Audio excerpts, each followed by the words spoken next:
From the Bill of Rights Institute, Fabric of History weaves together U.S. history, founding principles, and what all of this means to us today. Join us as we pull back the curtains of the past to see what's inside. All right, hi everybody. So we're back with the Fabric of History, and today we're going beyond the beard. So we're going to think about beards in history, and specifically beards and presidents, because of course at the Bill of Rights Institute, we spend a lot of time talking about presidents. It's a presidential election year, so we're excited to dive in.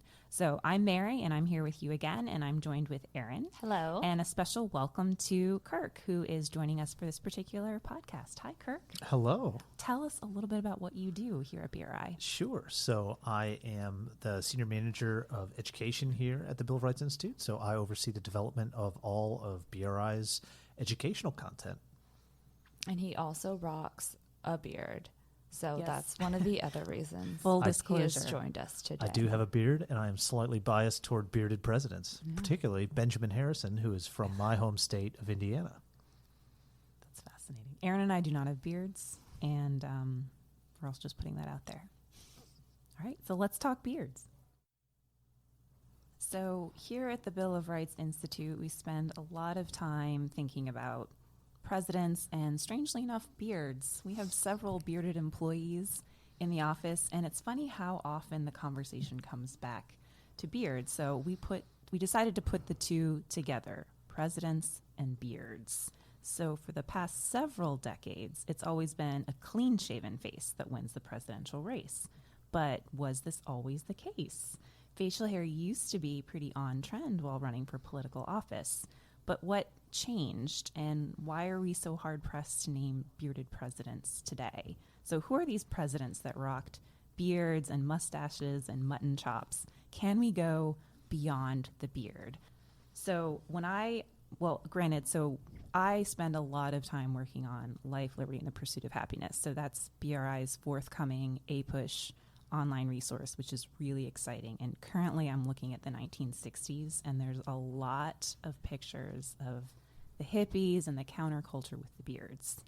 And I can't help but note, I always think to myself, these people look like they smell bad, which is really, maybe I shouldn't say that, but that is what I think of. And so I think it's really interesting that during the 60s, having the beard it turned into this stigma of America hating, because the counterculture was all about, sticking it to the man and the establishment and the power elite. And you have this beard, and that was your way of going against that.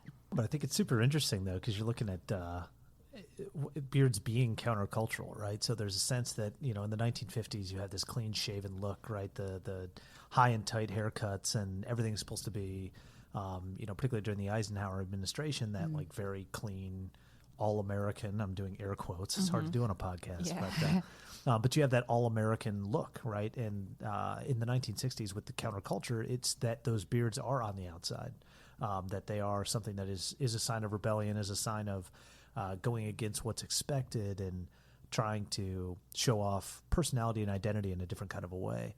And it's interesting because, looking back at other bearded presidents or other bearded periods, I guess, it wasn't countercultural, especially in the 1850s, 1860s, even in the 1880s and 1890s. You have a lot more of these political officials who are certainly a part of what the counterculture would call society, doing my air quotes again, really rocking that facial hair. We're kind of flipping back now because beards are very popular in our society today. So I actually found a loophole this will take us back to the 19th century that Kirk referenced the other day. That it's true that the four presidents they're of course referring to that were impeached. So you have Trump, Clinton, Andrew Johnson, and Nixon, who was almost impeached. None of them had beards. But Rutherford B. Hayes, they tried to impeach him, and he did have a beard, but he was never actually impeached. Ah, okay. So that was pretty interesting. I did a book report on him in elementary school. I don't remember learning that about him, but I did look that up about him Well, it's also when I was looking interesting at bearded presidents. because Hayes also apparently wore the longest beard Ah. of all presidents. Yeah, it was very Duck So, Dynasty. Yeah. It was. Well, also doing this research, there was one website and it was describing all the different beards, and they said, "Oh, this guy has a beard like the actor from the Home Alone movie," or Does that even mean? Right.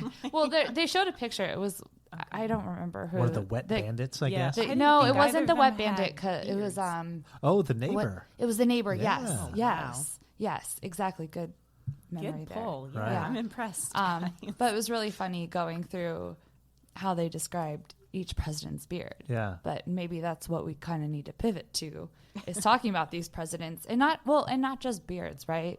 Because we didn't have a bearded president until Lincoln, but there were a lot of other presidents before that had some sort of facial hair that That's still true. probably fall under this, even though it's named Beyond the Beard. Right. Yeah. Still falls under They're that. still impressive. It's Yeah. still worth talking about. Oh yeah, some of them are very impressive. So the whole term mutton chops, I just think again, of full disclosure, it just sounds gross to me. So I was looking up, where did this word come from? And it's apparently, if the mutton chops are trimmed properly, it's supposed to look like this particular cut of the meat along the spine. It just sounded way too butchery. Apologies to any butchers who might be listening to our podcast right now. But John Quincy Adams had mutton chops, as well as Martin Van Buren, which is a pretty, I don't know, it's a look that you don't see too often today. Taken Maybe seriously. those will but you never be know. brought back as well. You It's- know, with well, all they're the out beard there. resurgence. Yeah, they're out there. I think depending some on where people you're are at. really gonna, Yeah. And everyone out there, help us bring it back. Yeah, but they were edgy at the time, right? But I think it was on trend in the 18 teens to have that kind of full facial hair, and then moving into, especially just before Lincoln. So one of the reasons, at least I've read, that beards became popular during that period in the 1860s is because of the Crimean War, which was fought between Britain and Russia, and a whole bunch of people were involved. The Ottoman Empire, for the French, it's famous for being, the Charge of the Light Brigade, the Battle of Sevastopol, and all that kind of stuff. But during that war, there was a relaxation in the British Army of facial hair requirements, and so they allowed guys on campaign because they were having a hard time either getting fresh water or getting shaving materials. They couldn't keep the tight, closely cropped facial hair that was usually expected of them, so they let them grow beards. So when that conflict concludes in the late 1850s, you have all these guys that are coming back from these foreign battlefields that all have these like rugged, manly beards, looking unkempt and unshaved. And so it was like reflective of this really kind of manly, tough guy culture, these guys coming back. And so people started growing beards after that in fashion because it was, or so I've read, reflective of being a part of that sort of experience, and everybody wanted to associate with it. And so there the beard trend took back off, and starting with Lincoln moving forward. I'm not sure if Lincoln grew his beard because of that, but There's that letter that girl wrote. Oh yeah. When he didn't have a beard when he was campaigning. He was clean shaven. And then he got a letter in March of 1861 from an 11-year-old girl named Grace Bedell in New York. And you guys want me to read what this letter said? Yeah, do All it. right, let's do it. Please. She goes, I have yet got 4 brothers, and part of them will vote for you anyway. And if you let your whiskers grow, I will try and get the rest of them to vote for you. You would look a great deal better, for your face is so thin. All the ladies like whiskers, and they would tease their husbands to vote for you, and then you would be president. She kind of got it right, but he did. After that, he started growing a beard. I do think Lincoln is one of those people who genuinely looks better with a beard. Agree. Yeah. I think she hit the nail on the head. Yeah. That his face was too thin, and with a beard, he looked a lot more substantial. I also really like the term whiskers, and I wish that would come back along with the beard, because And that- mutton chops. Right. Not mutton chops so much. We'll for me, rename but it for Mary. whiskers is adorable. I'm going to start calling my husband, saying he has whiskers. It is interesting, though, thinking about how the image of a president would have worked in those days, because not only was actively campaigning not really a thing, they didn't go around and give speeches like we're seeing from the candidates in the primary races now, but also just seeing images of these people wasn't as prevalent, right? So I wonder how much that factored into their decisions to grow beards or not grow beards. Today, Lincoln would probably have a committee of 10 people telling him how to dress and Oh, right. Yeah. Well, he What would have colors this you can and groom cannot himself. wear. Okay, so I think we have Lincoln is the first president with a beard. So who are some of these other presidents with beards that maybe we've forgotten about today? Maybe we'll take a quick break and talk more about them when we get back.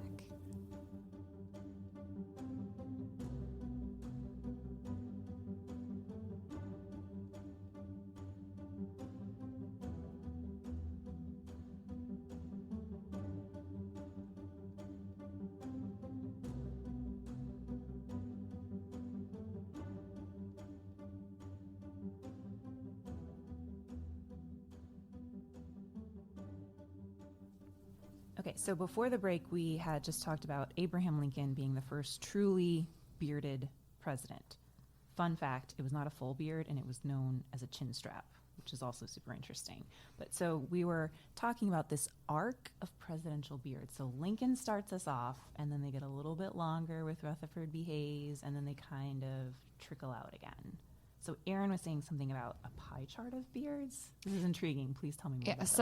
I guess some guy, that made this his research, and was pulling some data on why have we had this big time period where all these presidents had beards or different facial hair, and we haven't seen that for the past 100 years, basically.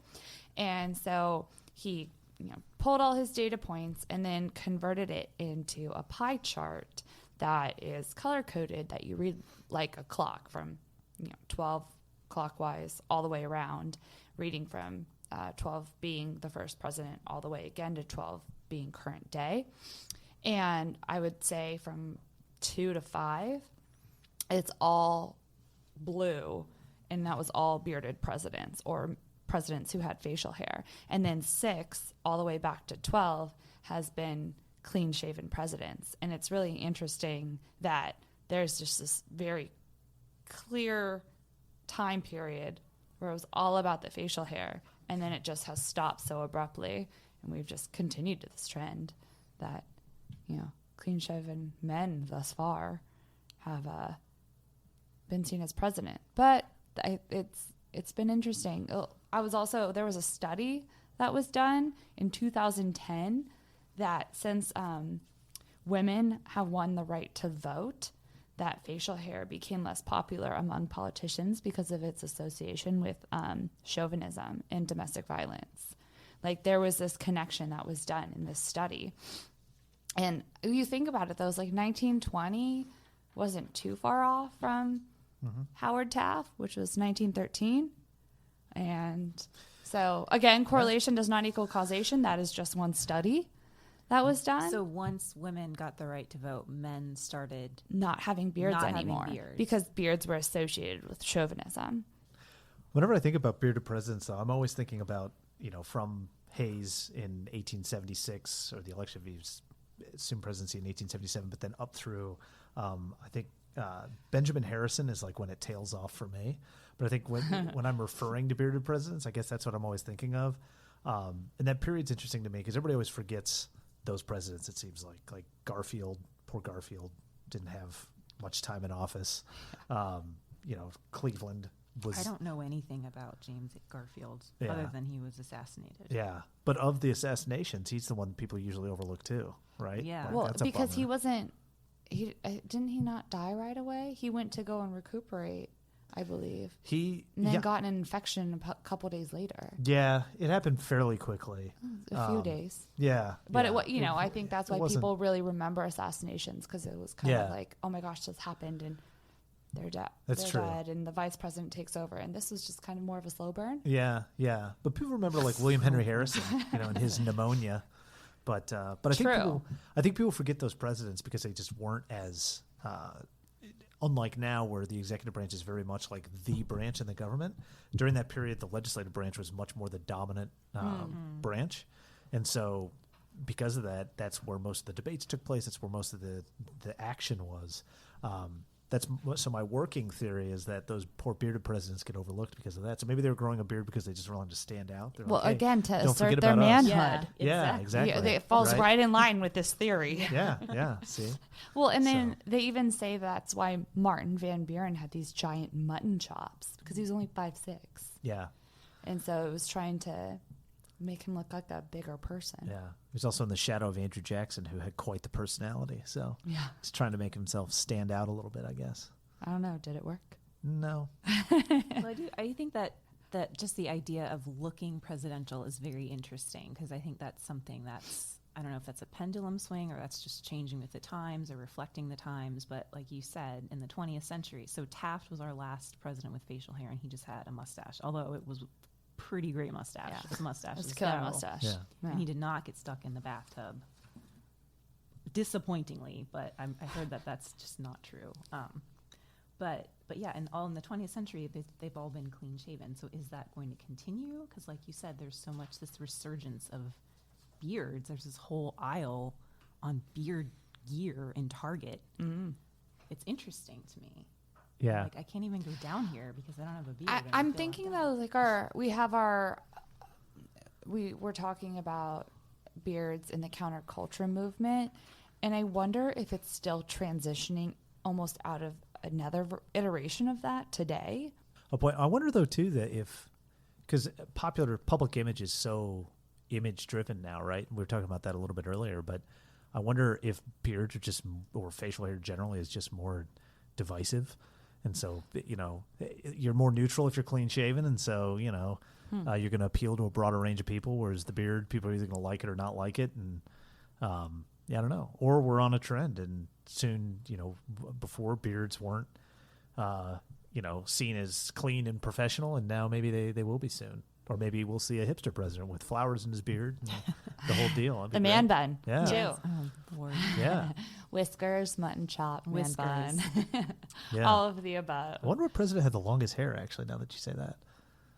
Yeah. Oh, that's actually kind of an interesting another subject. Yeah. All presidents have had short hair, right? Short-ish hair. Washington had a queue, right? So he had his hair tied up, I think, in But those were wigs. Does that count? No, Washington's wasn't a wig. It wasn't that was a a real wig? deal, man. What? Well, yeah, I don't. But it was still Jefferson pulled and Madison had those too. I don't know if Yeah. those were wigs, but back. Okay. Yeah. that's when my hair was But short. again, it was pulled back. Did you do the know. queue? Yeah. And so. Oh, for sure, yeah. I want to see a president who has his hair down. Right? We're talking earlier, never know. growing It's out interesting. your hair.